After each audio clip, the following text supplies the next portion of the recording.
हारूनाबाद हुकूमत पाकिस्तान की तरफ से आम आवाम को रोजमर्रा अशिया ज़रूरिया की रियायती कीमत पर फ्राहम करने के लिए एक अदारा यूटिलिटी स्टोर्स के नाम से पूरे पाकिस्तान में मौजूद, जिसके स्टोर्स हर छोटे बड़े शहर और कस्बे में मौजूद हैं, मगर बद इंतजामी के बाइस रोजमर्रा की जिंदगी महंगी चीजें और इन स्टोर्स पर अक्सर नापैद रहती हैं। मजीद जानते हैं हारूनाबाद से अरशद अली गौरी की इस रिपोर्ट में।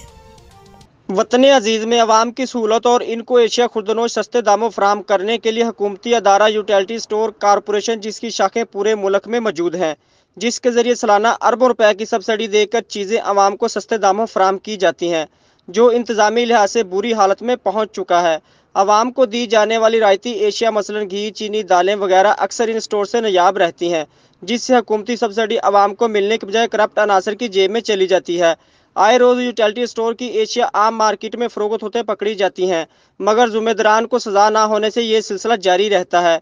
इससे ना सिर्फ हुकूमत की तरफ से दी जाने वाली सब्सिडी ज़ाया होती है, बल्कि आम आवाम भी इन स्टोर से सस्ती एशिया खुर्दनोश खरीदने से महरूम रहते हैं। अवामी हल्के अरबाब इख्तियार से इन हालात का नोटिस लेकर इस्लाह हवाल का मुतालबा करते नजर आते हैं। कैमरामैन लाला इकबाल के साथ अरशद अली गौरी, हारूनाबाद।